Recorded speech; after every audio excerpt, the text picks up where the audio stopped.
In this movie that I'm about to review, it shows that in some instances, it is better to use CGI than what practical effects they managed to come up with for the film.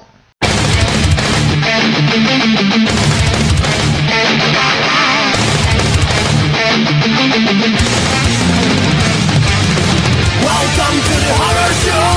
You realize there is nowhere to run. No game to try. Paranoia is hiding your life. Welcome to the horror show. You realize there is nowhere to run. No game to try. Obsessions rule your mind.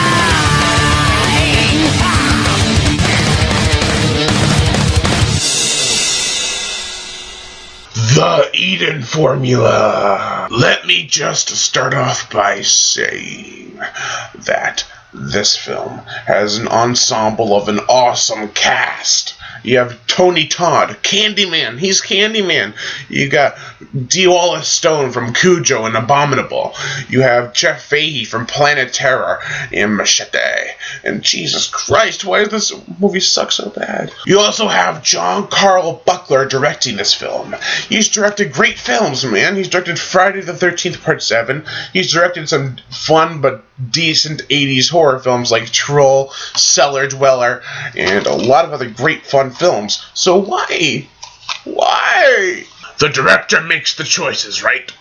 Well, then why did he give Jason Voorhees an awesome and epic design in Friday the 13th Part 7, let alone having him being played by Kane Hodder, and then in the Eden Formula comes up with the most shitty looking dinosaur I have ever seen.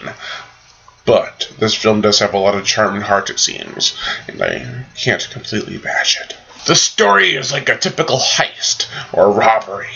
Tony Todd and a group of badasses, not really badasses, kind of like dramatized badasses.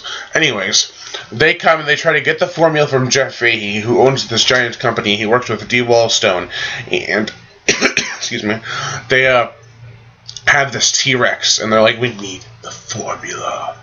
Or I'll try to do it like Tony Todd. I can't do it. Okay, anyways, Tony Todd comes in, he wants the Eden formulas, I think is what they call it, or something like that, and Jeff Fahey's like, well, what formula is that? I can't do impressions at this point, I'm sorry. Anyways, there's this whole thing where like, I want the formula! I don't know what you're talking about. I want the formula! I'm not giving it to you. So you know what it is. What? In the trailer for the Eden Formula, they state that Roger Corman had a lot to do with this, like he was the producer or something, but I can't seem to find his name anywhere. Even on IMDb, I can't find it listed. Then I watched a video with him, and he says that there's 5 Carnosaur movies, and that this one was, I guess, he didn't say precisely the Eden Formula. I believe he said 4 or 5 Carnosaur movies, but anyways, I'm counting this as Carnosaur 5 because it feels like one of the Carnosaur films. They even have some stock footage from the Carnosaur films. There's a scene where a janitor in this film comes up and he's like looking at this massive piece of dino turd, and I think it's eaten, but it's actually the scene where the guy's going to eat it at the end of Carnosaur 2. And they actually have that scene in Raptor 2, but you know Raptor, it's just a shameless stock footage show.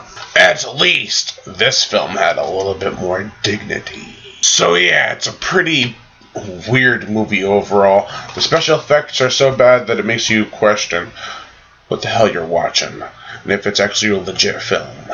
And then the acting is pretty good from Jeff Fahey, Tony Todd, Dee Wallace Stone, except for when Dee Wallace Stone kind of freaks out, she's like, he's trying to eat people! It's still entertaining as hell. And it runs underneath an hour 20, even though it says it's 92 minutes, it's actually like an hour 10 something. But yeah, it's interesting. It's fun to watch, but it's seriously bad in the special effects department. Even the gore effects are pretty bad. Overall, I give the Eden Formula a 1.5 out of 5. It's just one of those films that is so bad that it actually is kind of entertaining. I am Brian Gatto, host of Horror Show Movie Reviews. Make sure to like my Facebook page in the description below and to leave comments and